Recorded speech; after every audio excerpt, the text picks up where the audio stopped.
दया भूतेष्व लोलुप्त्वम्। करनी चाहिए। ये बहुत कॉमन चीज है, सब पर दया करनी चाहिए। यानी दया क्या है? सबसे पहले दया क्या है? दयालु यानी किसी को कोई चीज लेके दे देनी, नहीं चीज लेके देना यानी सहानुभूति दिखानी।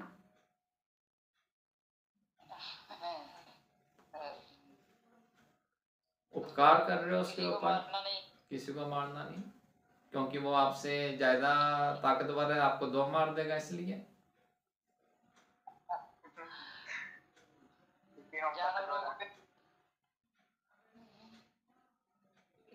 भूखे नंगे को खिला देना, और क्या? नहीं, ये दया नहीं है। ना ना ना ना, गलत है ना। और बोलिए दया क्या? कुत्ते भी दया करनी। नहीं नहीं नहीं, ये गलत है। अपने दिल में करुणा रखना। अपने दिल में करुणा रखना।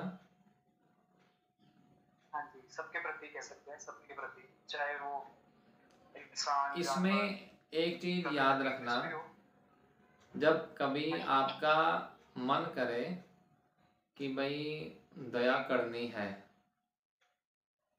दया करनी है, तो याद करना कि हमारे पे भी बहुत सी दया उस ईश्वर ने कर दी है। अब हमारे ऊपर दया कैसे कैसे होती है वो थोड़ा सा बताइए। हमारे ऊपर कोई दया करता है या नहीं करता, और कैसे होती है? हमारे ऊपर करता है। कौन करता है? ईश्वर करता है। ईश्वर कैसे करता है? ईश्वर ने कोई भी अगर प्रॉब्लम में फंसे हो तो कुछ ना कुछ ऐसी सिचुएशन एकदम से उत्पन्न हो जाती है कि हम उस प्रॉब्लम से निकल जाते हैं, या फिर उस प्रॉब्लम इतनी बड़ी नहीं लगती, छोटी लगती है। भांजे, यही तो गलती है। क्योंकि आपको जो प्रॉब्लम मिली वो आपके कर्मों के कारण मिली है। अब उसमें मान लो आप नहीं निकल पाए, तो फिर तो दोष हो गया उस प्यारे प्रभु का। हाँ, अगर निकल गए तो उसकी दया थी, तो ये तो लालच हुआ। अगर नहीं निकल पाया तो नहीं, अगर नहीं निकल पाया तो फिर वो सबक भी तो इंसान सोचता है ना कि क्या पता कुछ सबक सिखाने के लिए कुछ सबक मिल गया हो। ओके, और थोड़ा सा आप थोड़ा सा इसको विषय के अनुसार ही रखो, यानी आगे पीछे मत भागो इतना। गुण की बात आपके साथ करी जा रही है, अब ऐसे शुरू हुए थे, सत्व संशुद्धि पर आए थे, दान दमन वगैरह वगैरह हुए, तो ऐसे तो सारे मिक्सअप हो जाएंगे, मिक्सअप कर लेना बाद में, पर अभी एक एक पर। तो दया आप कह रहे हैं कि दया सिंपल ये कही गई कि जब मन में करुणा का भाव उठे और आपने करुणा करके किसी के लिए, अज्ञात के लिए भी कुछ कर दिया, तो किसी ने याद किया था तुमको, और वो जिसने याद किया था उसी की दया से तुमने दया कर दी। किसने याद किया था? ईश्वर ने याद किया था। खैर, किस किस की दया हम लोग पाते हैं उसको एक छोटा सा आपके सामने मैं प्रस्तुत करता हूँ। पहली है भगवान की दया। भगवान की दया कैसी होती है कि आपको अनुकूल परिस्थिति मिल गई। शुभम जी, अभी आप भारत में हो, मान लीजिए अभी आप यूक्रेन में होते, मान लीजिए अभी आप इजराइल में होते, तो मेरे साथ बात कर पाते ऐसे? बिल्कुल भी नहीं कर पाते।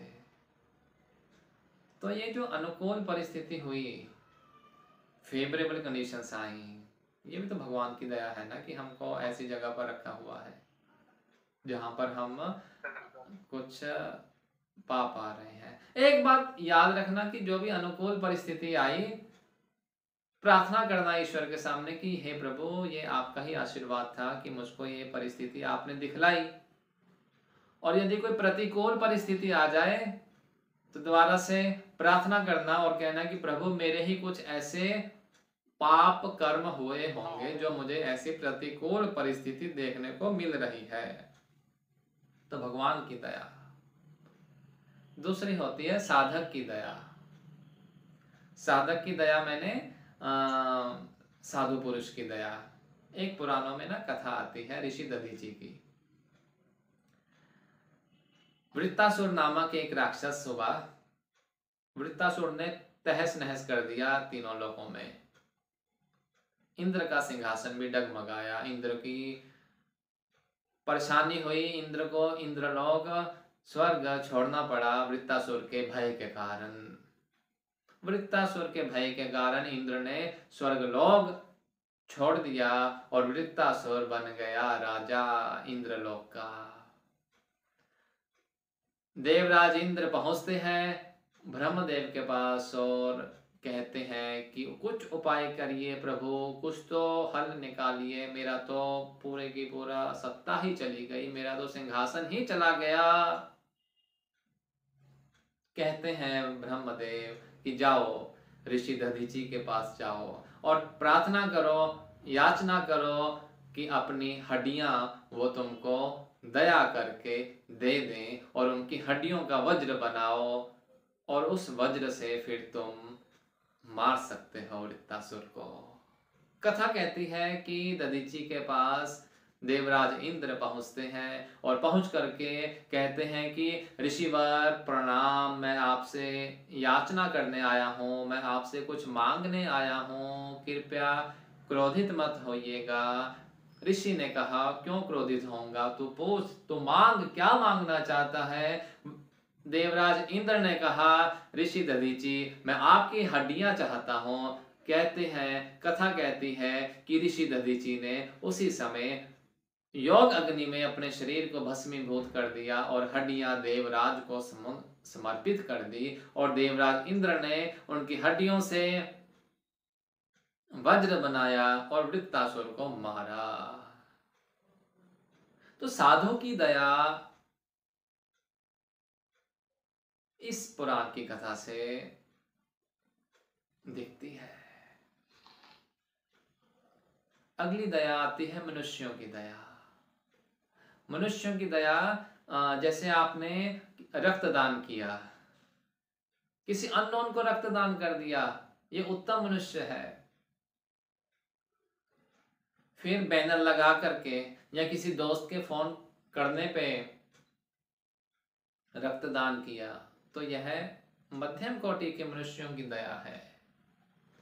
फिर रक्तदान किया अपने ही संबंधी का, केवल अपने ही ब्लड रिलेशन वाले का, तो वह सामान्य दया बोली जाती है। बात समझ लग पा रही है? हवा में बात कर रहा हूं मैं। अगर समझ आ गया तो स्वयं की दया कौन सी होती है वह भी बताओ। अपने आप पर हार्श ना होना और अपने आप पर हमेशा सकारात्मक रहना। सुख आते हैं, दुख आते हैं, इन आते जाते सुख दुख में हम मस्त रहते हैं। तो ये स्वयं पर भी दया करना। तो ये 4 तरह की मोटी मोटी दया है जो प्रत्येक के जीवन में निरंतर उसको मिल रही है और इन दयाओं का पात्र हर किसी को, हर कोई यानी ये दया तो ले ही रहा है। अभी आपने ये सुन ली तो अब आपको भी लग रहा होगा कि ये दया तो निरंतर हो ही रही है। तो दया से भरा रहना हमेशा, ये भी पॉइंट लिख लेना अपने दिल में।